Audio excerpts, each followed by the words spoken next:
Welcome friends, आपका स्वागत है हमारे चैनल में। आज हम बात करेंगे सैल दुर्गापुर से निकली हुई वैकेंसी के बारे में, जो कि दुर्गापुर वेस्ट बंगाल से निकल कर आया है। इसके बारे में जानने से पहले अगर आप हमारे चैनल में नए हों तो लाइक शेयर सब्सक्राइब जरूर कर दें और इस वीडियो में बने रहें, ताकि इस वीडियो में जो भी इंफॉर्मेशन आपका सैल दुर्गापुर के द्वारा दिया गया है उसके बारे में डिस्कशन करने वाले हैं, ताकि आपको पता चल सके कि कब से कब तक आप इसे अप्लाई कर सकते हैं, क्या क्वालिफ़िकेशन है और अदर इसको आप अप्लाई करने के लिए क्या क्या प्रोसेस आपके डॉक्यूमेंट्स लगेंगे। चलिए वीडियो को शुरू कर लेते हैं।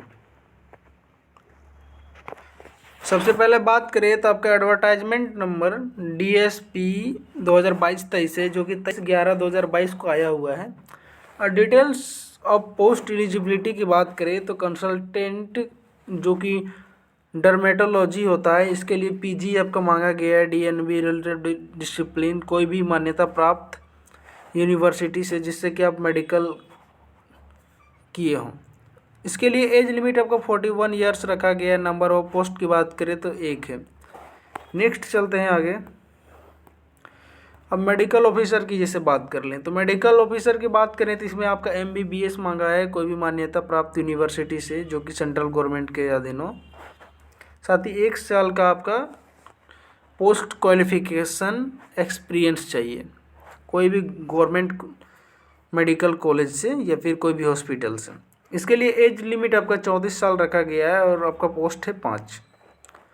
अब बात करते हैं असिस्टेंट मैनेजर बॉयलर ऑपरेशन के लिए, ऑपरेशन इंजीनियर के लिए, जो BTech होना चाहिए फुल टाइम मैकेनिकल इलेक्ट्रिकल के लिए और साथ ही केमिकल प्लांट वालों के लिए।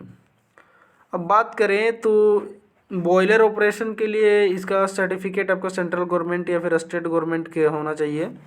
साथ ही एज लिमिट 30 साल है और 3 पोस्ट है। Operator cum technician boiler operation के लिए बात करें तो matriculation with 3 years full time diploma की बात की गई है। साथ ही mechanical and electrical chemical power plant वालों के लिए। साथ ही आपको फर्स्ट क्लास बॉयलर अटेंडेंट का सर्टिफिकेट होना चाहिए और 30 साल आपका एज लिमिटेशन है, जिसमें कि DSP में टोटल 21 है और ASP में टोटल 5 सीट है आपका। अब बात करते हैं ऑपरेटर कम टेक्नीशियन के बारे में तो matriculation with full time 3 years का मैकेनिकल डिप्लोमा होना चाहिए। साथ ही कोई भी मान्यता प्राप्त गवर्नमेंट कॉलेज से होना चाहिए या फिर प्राइवेट कॉलेज हो, लेकिन गवर्नमेंट द्वारा मान्यता प्राप्त होना चाहिए। 28 साल आपका एज लिमिटेशन है, टोटल 5 सीट है। नेक्स्ट की बात करें तो आपका attendant cum technician cable jointer के लिए आता है, जो कि matric with ITI electrician trade के लिए होगा। साथ ही इसमें केबल जॉइंटिंग लाइसेंस आपका स्टेट गवर्नमेंट द्वारा होना चाहिए। 33 किलोवाट का इसमें आपका केबल जॉइंटिंग के लिए मतलब लाइसेंस होना चाहिए।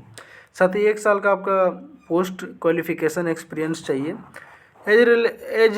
एज की बात करें तो 30 साल आपका है टोटल और इसमें वो 4 पोस्ट है आपका। अटेंडेंट कम टेक्नीशियन में हाई प्रेशर वेल्डर के बारे में बात करें तो matriculation with ITI welder trade के साथ होना चाहिए, कोई भी गवर्नमेंट कॉलेज से मान्यता प्राप्त होना चाहिए। साथ ही सर्टिफिकेट होना चाहिए हाई प्रेशर वेल्डिंग के लिए गवर्नमेंट इंस्टीट्यूट से। 28 साल आपका एज लिमिटेशन है मैक्सिमम और 5 आपका पोस्ट है। अटेंडेंट कम टेक्नीशियन की बात करें जिसमें कि इलेक्ट्रीशियन, फिटर, मैशनिस्ट, वेल्डर है। इन सभी की बात करें तो मैट्रिकुलेशन विथ फुल टाइम आपका फिटर या इलेक्ट्रीशियन, मैशनिस्ट, वेल्डर होना चाहिए, कोई भी मान्यता प्राप्त यूनिवर्सिटी से या फिर इंस्टीट्यूट से। एज मैक्सिमम एज की बात करें तो 28 साल है। टोटल आपका 19 पोस्ट है, जिसमें से कि 4 आपका इलेक्ट्रीशियन में है, 7 आपका फिटर में है, 4 मैशनिस्ट में है और 4 आपका वेल्डर में है। नेक्स्ट बात करें एसेंशियल क्वालिफिकेशन की बात करें तो यहाँ पे BTech वालों के लिए 60% है, जो कि जनरल OBC NCL EWS के लिए और 50% SC ST and PWD candidates के लिए है। नेक्स्ट बात करें कि ऑपरेटर कम टेक्नीशियन का जो बात करें बॉयलर वालों के लिए, इनमें 50% जनरल OBC NCL और EWS कैटेगरी के लिए है और 40% आपका SC ST PWD कैटेगरी के लिए है। अब बात करें मैक्सिमम आपका मार्क्स कैसे होगा तो 100 मार्क्स में जितना भी आया है उसके आधार पे आप परसेंटेज बनाकर दे सकते हैं। आपको CGPA में स्कोर नहीं देना है, आप मार्क्स में ही दें वो ठीक है। अगर CGPA में देना चाहते हैं तो जैसे कि 75% है टोटल आपका 100 में, तो आपको 7.5 करके CGPA दे सकते हैं।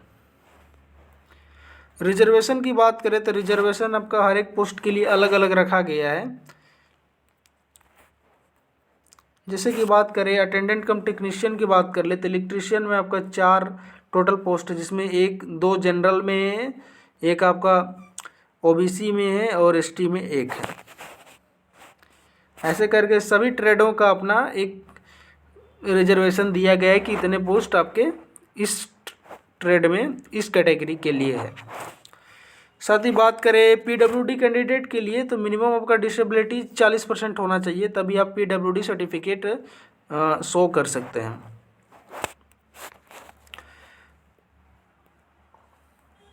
अब कास्ट सर्टिफिकेट की बात कर लें तो आपको SC ST जो है हमारे उनको कास्ट सर्टिफिकेट cell.com.in पे जाके सेंट्रल गवर्नमेंट का डाउनलोड करना है फॉर्म, उस पर आप भर के आप जाके साइन करवाना है SDO या फिर DC से। OBC जो नॉन क्रीमिलियर वाले हैं उनके लिए भी कास्ट सर्टिफिकेट आप cell.co.in पे जाके आपको डाउनलोड करना है फॉर्म, उसके बाद फिलअप करके साइन करवाना है SDO या फिर DC से या फिर मजिस्ट्रेट से, जिससे भी करवाना है आप करवा सकते हैं। साथ ही इनकम एंड एसेस सर्टिफिकेट के लिए आपको फाइनेंशियली ईयर 1/4/2022 से 2023 तक आपका income certificate economical weaker class के लिए रखा गया है। नेक्स्ट आगे देखते हैं, जो एक्स सर्विसमैन वाले हैं उनको भी इनमें अपॉर्चुनिटी दिया गया है, वो फॉर्म जब फिलअप करेंगे तो उनको छूट दिया जाएगा। नेक्स्ट देखते हैं, अब एज रिलैक्सेशन की बात करें तो SC ST को आपका 5 साल दिया गया है, OBC को 3 साल दिया गया है, और जो PWD हैं जिनमें से कि PWD जो जनरल कैटेगरी के हैं 10 साल उनको मिलेगा, 15 साल आपका SC ST वालों को और 13 साल OBC वालों को जो PWD हैं उनको मिलेगा। नेक्स्ट देखते हैं फिजिकल स्टैंडर्ड क्या रखा गया है। फिजिकल स्टैंडर्ड की बात करें तो पैरामीटर आपका हाइट, जिसमें से 155 सेंटीमीटर इंजीनियरिंग वालों के लिए और नॉन इंजीनियरिंग वालों के लिए 150 सेंटीमीटर रखा गया है मेल कैंडिडेट के लिए, और फीमेल कैंडिडेट के लिए आपका 143 सेंटीमीटर रखा गया है। अब वेट की बात करें 45 किलो मिनिमम आपका होना चाहिए मेल कैटेगरी के लिए, और फीमेल कैटेगरी के लिए 35 किलो। मोड ऑफ सिलेक्शन की बात कर लेते हैं, आपका CBT होगा, सबसे पहले कि CBT होगा कंप्यूटर बेस्ड टेस्ट, उसके आधार पे ही आपका इंटरव्यू के लिए बुलाया जाएगा या फिर स्किल टेस्ट के लिए बुलाया जाएगा। जैसे कि आपका मानिए कि आप पास हो चुके हैं, ठीक है, तो 1:3 के ऑर्डर पे आपका मेरिट बनेगा, यानी एक सीट पे 3 कैंडिडेट को आप मान सकते हैं कि मेरिट के लिए स्किल टेस्ट के लिए बुलाएगा। जब आपका स्किल टेस्ट हो जाएगा तो उसके बाद 80:20 का मतलब कि अनुपात पे आपका सिलेक्शन होगा स्किल टेस्ट पे। नेक्स्ट बात करते हैं, इसको अप्लाई करने के लिए सबसे पहले आप cell.co.in पे जाना है, वहाँ पे आप करियर सेक्शन पे जाना है, करियर सेक्शन पे दुर्गापुर स्टील प्लांट के लिए आपको रजिस्टर और अप्लाई के लिए दे देगा। अगर आपको कुछ भी प्रॉब्लम होता है तो हम डिस्क्रिप्शन में लिंक दे देंगे, आप डायरेक्ट डिस्क्रिप्शन के लिंक से आप जाकर अप्लाई कर सकते हैं। टेस्ट सेंटर की बात कर लें तो भुवनेश्वर, हैदराबाद, कोलकाता, मुंबई, नवी मुंबई, ठाणे, दिल्ली, पटना और रांची रखा गया है। आपके जो भी नज़दीक हो इनमें से उन सेंटर को आपको चूज करना है और आप फॉर्म को अप्लाई करना है। ट्रेनिंग की बात करें तो ट्रेनिंग पीरियड में आपको SCT ट्रेनिंग के लिए आपको, जो कि SCT हाई प्रेशर वेल्डर वालों लोग के लिए 12,900 पहला साल में मिलेगा और दूसरा साल में 15,000 रुपये। ऑपरेटर कम टेक्नीशियन जिनमें कि सभी ट्रेड आते हैं जैसे फिटर, वेल्डर, इलेक्ट्रिशियन, मशीनिस्ट, इन सभी के लिए 16,100 रुपया पर ईयर रखा गया है मंथली स्टेपंड, और आपका 18,300 रुपया सेकेंड ईयर में रखा गया है। अब पे स्केल की बात करें तो अटेंडेंट कम टेक्नीशियन जो हमारे हैं हाई प्रेशर वेल्डर उनके लिए और केबल ऑपरेटर के केबल जॉइंटर के लिए 25,070 रुपया, जो कि +-3% करके दिया जाएगा, या 3% आपका इक्विटी या कुछ भी होगा जिसे आपका कटता है पैसा ना, वो भी हो सकता है। Operator cum technician boiler and operator cum technician के लिए 26,600 रुपये से 38,920 रुपये तक रखा गया है। अब बात करें एप्लीकेशन फॉर्म अप्लाई करने की, तो एप्लीकेशन जो हमारे फीटर वेल्डर वाले भाई हैं एसीटी के, उनको जनरल ओबीसी एंड ईडब्ल्यूएस के लिए 100 रुपये रखा गया, 300 रुपये रखा गया है, और SC ST PWD ex serviceman के लिए 100 रुपये रखा गया है। इसको अप्लाई करने के लिए सबसे पहले आप fail.com.in पे जाना है, उसके बाद कैरियर सेक्शन पे जाना है। नो अदर मीन एप्लीकेशन भी एक्सेप्टेड लिखा गया है, यानी कि आप कोई अदर तरीका से फॉर्म को अप्लाई करते हैं, ऑनलाइन छोड़ के अगर आप ऑफलाइन भेज दें तो आपको फॉर्म अप्लाई मतलब जो करेंगे वो एक्सेप्ट नहीं किया जाएगा। उसके बाद सबसे पहले आपको रजिस्टर पे जाना है। रजिस्टर पे जाने के बाद अपना ईमेल आईडी मोबाइल नंबर देना है जो आपका वैलिड है, उस पर OTP वगैरह आएगा, वेरिफिकेशन करके पासवर्ड वगैरह जनरेट करके आप रजिस्टर करके अपना लॉगिन कर लेना है। उसके बाद जो भी सर्टिफिकेट आपका मांगा गया है उसको आप दे देना है वहाँ पे, जो जैसे कि फ़ोटोग्राफ, आपका सिग्नेचर, ये सब, या फिर रिलेटेड जो भी कास्ट सर्टिफिकेट हो गया आपका, वो सब आपको नंबर वगैरह अपलोड कर देना है, और जो डॉक्यूमेंट अपलोड करना है उसको भी अपलोड करके फॉर्म को फाइनली सबमिट कर देना है। चलिए, जब आपका फाइनली फॉर्म सबमिट हो जाएगा तो उसको क्या करना है कि उस फॉर्म को प्रिंट करके अपना एक हार्ड कॉपी रख लेना है ताकि फ्यूचर में आपका काम आ सके। अब इस फॉर्म को अप्लाई करने का आखिरी डेट कब से कब तक है, तो 28/11/2022 मंडे से 7/1/2023 सैटरडे तक आप इसको अप्लाई कर सकते हैं।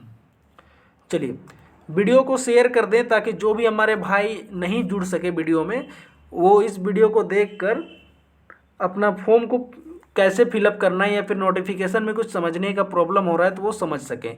और अगर आपको कोई भी प्रॉब्लम हो रही है तब कमेंट सेक्शन में कमेंट कर सकते हैं, हम उसका जवाब देने का अतिशीघ्र प्रयत्न करेंगे। साथ ही डिस्क्रिप्शन में हम अप्लाई का लिंक दे देंगे, आपका नोटिफिकेशन का लिंक दे देंगे, आप उसको डायरेक्ट डाउनलोड कर सकते हैं। और हमारे टेलीग्राम या व्हाट्सएप ग्रुप से जुड़ना चाहते हैं तो उसका भी लिंक दे देंगे, आप जुड़ सकते हैं। चलिए, वीडियो अच्छा लगा हो तो लाइक शेयर सब्सक्राइब जरूर करें। जय हिंद, जय भारत।